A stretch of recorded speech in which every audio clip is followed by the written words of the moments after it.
Ensino religioso, patrimônio cultural e religioso. Hoje nós vamos aprender um pouco sobre o patrimônio cultural e religioso, o que é e o que significa isso para a gente. Bem, patrimônio cultural e religioso, ele pode ser classificado como algo que é concreto ou não, tá? No Brasil, existe um instituto, que é o Instituto do Patrimônio Histórico e Artístico Nacional, o IPAM, e foi criado em 1937.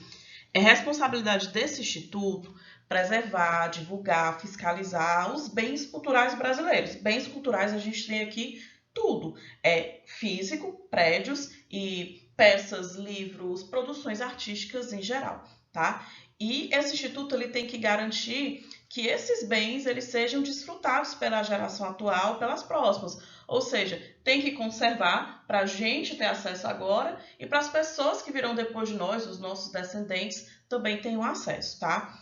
Preservar o patrimônio histórico, artístico, cultural é cuidar de uma herança de gerações, né? Gerações passadas que deixaram coisas para a gente e gerações futuras que vão ter acesso a essa herança que nós vamos deixar.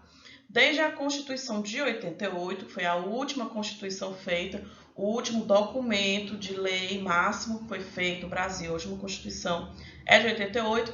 Desde essa Constituição é que o patrimônio histórico e cultural ele vem sendo tratado de uma forma mais cuidadosa e diferenciada, porque essa Constituição trata disso, mas a gente não vai falar disso agora.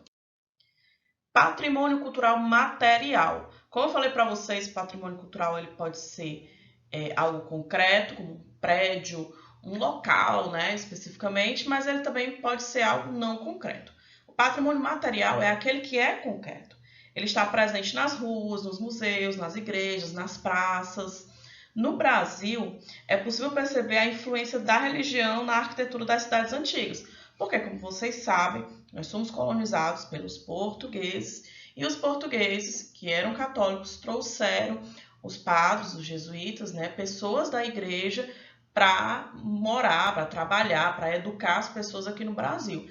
E esses padres, essas pessoas, eles construíram igrejas, construíram monumentos, financiaram algumas coisas, algumas construções, e hoje essas construções elas existem, né? Até hoje a gente tem construções muito bonitas por todo o Brasil que são da igreja. Então, muitos desses patrimônios são da Igreja Católica. Tia, só tem patrimônio cultural da igreja? Não. A gente vai ver mais lá na frente que tem muito mais coisa que é patrimônio cultural e que não tem só ligação com religião. Por exemplo, praça, museu, casas de pessoas que foram importantes, locais ativados, tipo um hospital antigo, um presídio antigo, tudo isso pode ser transformado num patrimônio cultural. E muitas cidades também no Brasil também tiveram essa influência da igreja, né? Tem cidade que tem nome de igreja e a maioria tem nomes indígenas, né? Como a gente sabe. Aí eu trouxe fotos de igrejas que são tombadas como patrimônio cultural. A fachada da Igreja do Carmo em Olinda e a fachada da Igreja de Cruzeiro em São Francisco, no Centro Histórico de Salvador. Salvador é a cidade mais antiga do Brasil, então tem muito prédio que é patrimônio cultural. Tem muita coisa lá em Salvador que é patrimônio cultural. No Brasil inteiro, mas lá é porque é o mais antigo, né? Então tem muita coisa antiga lá. Ó, sítio arqueológico de São Miguel Arcanjo. Isso é um conjunto de ruínas. É um prédio que já não está mais tão inteiro, não caiu, mas ele está assim bem deteriorado, porque ele é muito antigo e está em ruínas, como diz, e é um antigo reduto jesuíta no município de São Miguel das Missões, no Rio Grande do Sul, no interior do Rio Grande do Sul, estado que fica lá na ponta do mapa, né?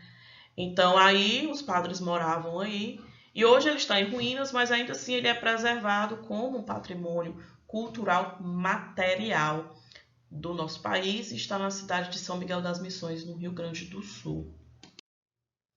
Bem, tia, assim, eu entendi, mas essas igrejas eu não conheço nenhuma. Pois é, você não conhece porque você não mora nessas cidades. Mas aqui na nossa cidade, nós temos um patrimônio histórico riquíssimo.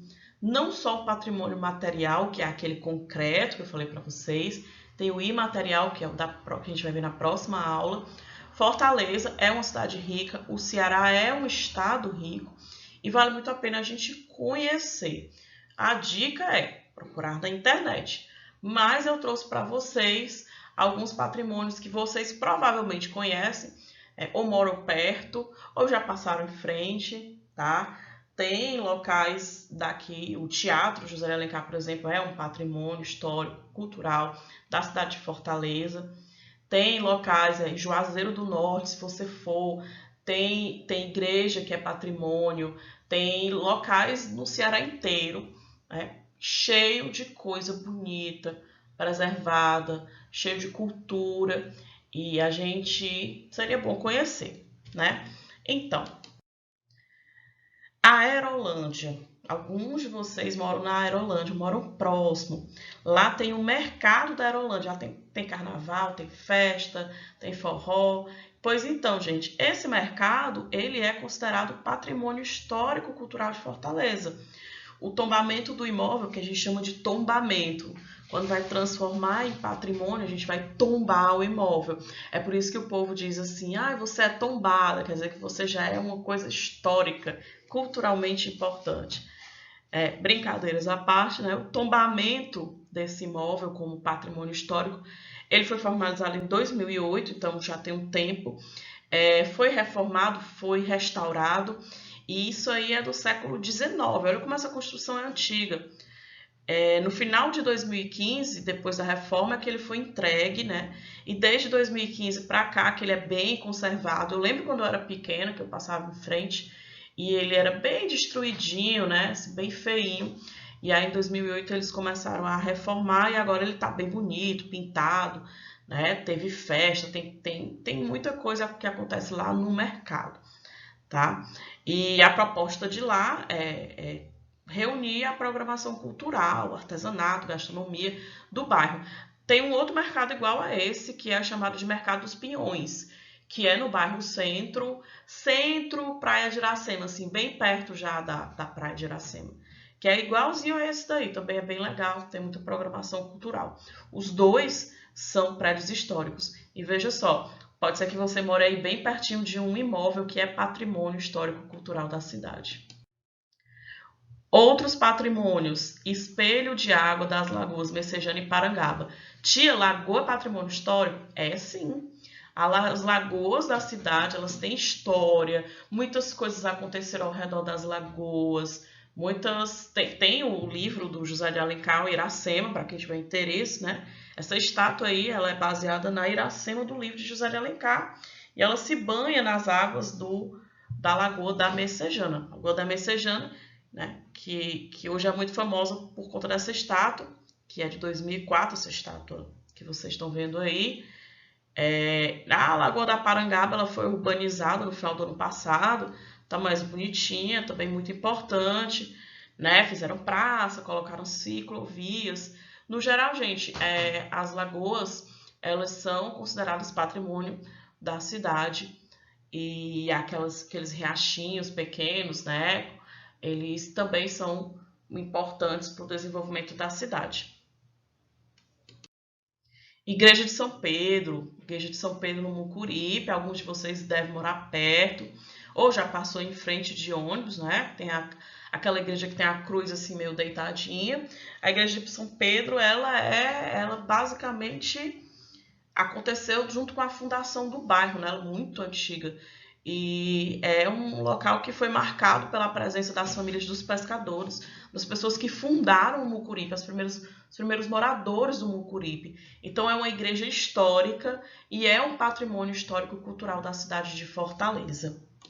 Então, gente, para finalizar, o Riacho Papicu, e as suas margens são considerados patrimônio histórico da cidade. Alguns de vocês, eu dou aula para algumas pessoas do Papicu, que moram perto.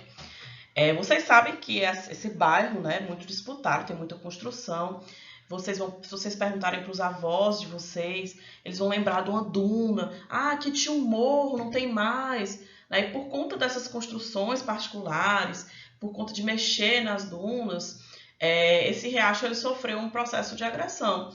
E essas águas, elas seguem até a Avenida Beira-Mar e acabam se juntando com outro riacho, que é o Maceió.